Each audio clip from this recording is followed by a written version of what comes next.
Hello, everybody, and welcome to the show, The Abundance Blueprint with Kimberly. I'm Kimberly Lane Roberts, your host and content creator. And this is the show where I interview driven, smart women and men who've taken their passion and turned it into their purpose and giving back to the world. You are in the right space and place if you want to listen in the conversation we're going to be having with Tameka McCullough, CEO of Healthcare Associates. We're going to talk about how to bet on yourself as an entrepreneur and win. So stay tuned for that. As always, everybody wants to know what I'm up to and how my Bay Area peer group is doing. Again, we are not a BNI. We are not a networking group. We are a peer-based, like-minded group where we come together to solve business challenges. And so in my group, you don't just talk about your goals, you actually achieve them. Find that at Performance Leadership International. So back to the show. Let's introduce Tameka. So Tameka embodies what it means to bet on yourself and win. She's founder and CEO of HealthTech Associates and transforms her deep expertise in healthcare staffing business operations into a workforce solutions platform combining healthcare and tech. She has vision, grit, and faith in her own potential to not only build a business that solves real-world problems, but she also champions diversity, innovation, and purpose-driven success. She's also a proud wife and mother of 4. Her journey is truly a masterclass in resilience, self-belief, and creating abundance. Please join me in welcoming Tameka McCullough.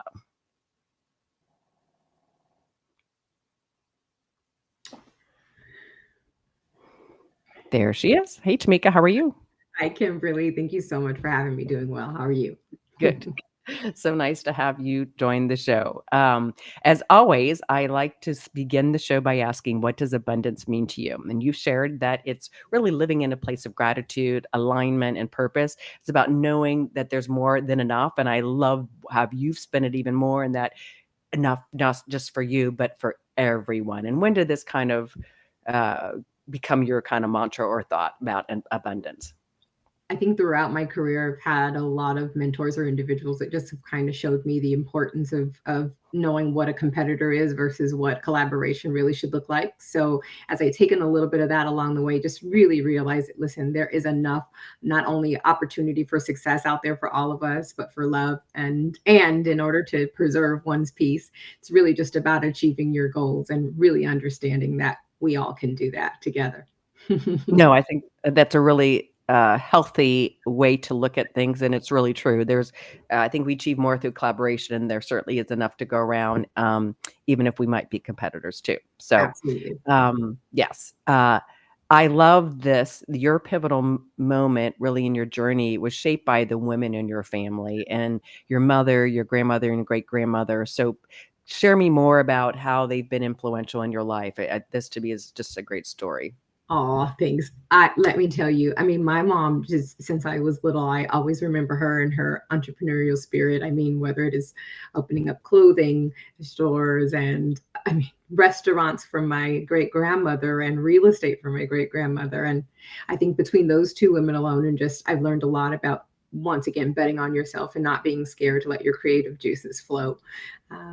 It was my grandmother who went into healthcare, who really just made me love and be mindful of care and service. And so between those 3 women, and I have a host of cousins who are business owners, all women. I said, Oh, wow.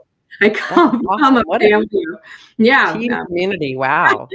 come from a powerful group of women. And so after many years of just watching all of them be phenomenal at what they do, it was finally my time to come out. What great role models. Wow. I almost feel like there should be a documentary or something about the lineage of that. It's a great story. I'm sure there was a time in there where it was really probably, even though you've seen that experience in your family and your relatives and cousins and nieces and mothers and grandmothers, was there ever a point where it just was really tough for you to truly, you knew it was deep down in there, but it was just really getting hard to bet on yourself? And was there a story you can share, just how you kind of came through that and what helped you get through that part?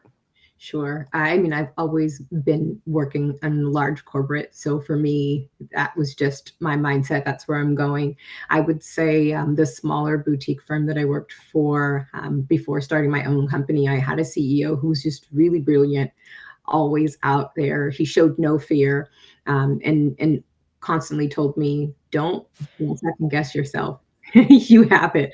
You're so smart. Just let it shine. And so listening to him, and then him also, seeing the line of women that I've come from, he's like, wow, it's in your blood. And so believe it or not, I think that just in my last job, and my boss seeing me for who I am, but more importantly, just seeing the powerful women that I come from and saying, you've got this. Don't second guess it. Just let it happen. And I did.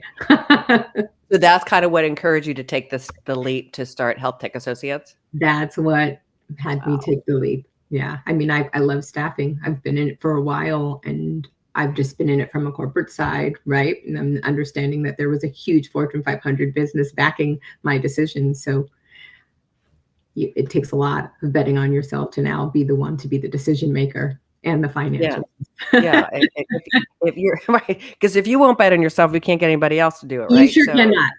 right, that's the hardest part right there. If you don't bet on yourself, we can't get anybody else, right? So, well, tell me about that journey. So, how long ago did you start HealthTech Associates, and what do you feel has been your unique offering, if you will, that Oh, distinguishes you in health tech? sure. Health Tech Associates has it's founded in January 2024. I'm 2025, my apologies. So we are new, but not new to the industry. I think one of the things that makes me a little more distinguished, but still scrappy in this industry is number one, the relationships you've built along the way.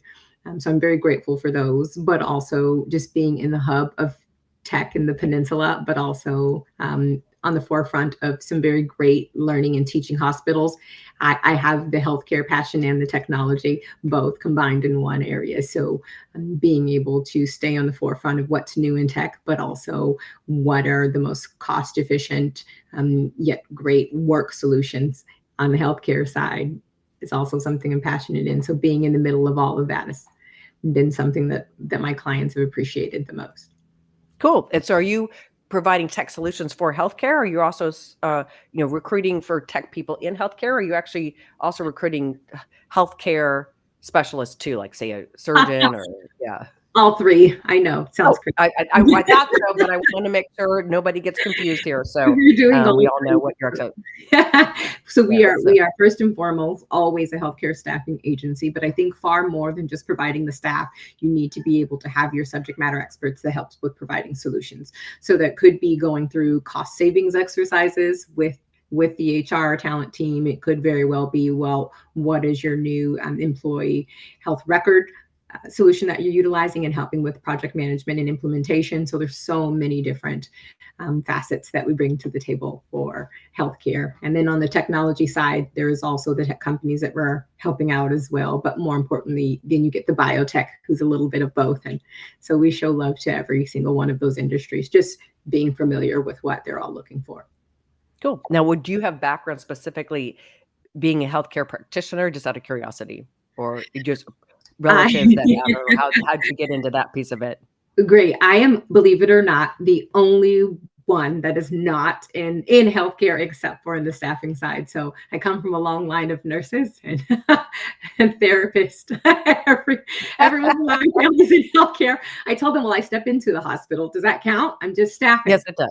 So I come from a long line of individuals who are in healthcare, who are working in healthcare facilities, and so that also helped spark my love for what I'm doing now. Just I was not the one per se who said this. Yeah, I did a lot of work in hospitals, pharmaceuticals, then medical devices, scrubbed in and operated and taught doctors how to operate, and then did a lot of outsourcing, blah blah blah. But yeah, so I'm very familiar with the space too as well. So that's also why I wanted to talk to you as well today. I love this question. This is my favorite part of the show is, what would you tell your younger self? And you've said you already have everything you need inside of you. Stay true to your values, trust your instincts, and don't be afraid to bet on yourself, even when it is hard or scary. So did somebody actually say that to you, bet on yourself, or is that a phrase you came up with? I think it was a phrase I came up with. It's a good way. It's a Yeah, I good mean, I way. have to. I Yeah. think that as an entrepreneur, you're taking a gamble every day, right? So you're betting on yourself the entire time. And for me, I think it's every step of the way. I like to think that I am taking the time to prepare myself for something and understanding that you will fail. a couple of times, but there's greater down the line. So bet on yourself and it's okay. Yeah. And that you might think you're failing, but you're really learning something to help you succeed later on. So I don't, Absolutely. yeah, I don't, we may fall, but if you're not failing, you're not learning and you're not growing and you're not going to achieve where you need to go. So it's all kind of tied hand in hand and just, you're not trying out, you're playing it too safe, right? If you're not failing. So good for Yeah. you. Is there anything else you'd like to leave with our audience before I drop you down in the green room? I just would like to say thank you so much. It is an honor. I think even in my correspondence with you so much, I've learned a lot along the way and just really excited to be able to reach even one individual out there who is thinking, second guessing, don't think that they have the chops to make it happen. Bet on yourself. Exactly. Great, great closing words. Bet on yourself. Truly enjoyed the show. All right, drop down the green room and I'll talk to you in just a few minutes, right? Bye for now. Wow, what a just wonderful individual. So inspiring. You could just see her authenticity and how she shows up, and that's just so admirable. So before we close out the show, we are past halfway through the year of 2025. And if you're not thriving by now, it might be time to have a conversation with me. If you're waking up in the morning, not feeling excited about the day or what your future holds, again, time to have a conversation with me. There's a link to have a complimentary 30-minute conversation. I will guarantee I will get you aligned with your dreams and achieving your dreams and putting that snooze alarm away. So thank you for joining us today. I'll say bye for now. We'll be back next week at 9 a.m. Pacific time, and we'll look forward to sharing more wonderful guests with you. Bye for now.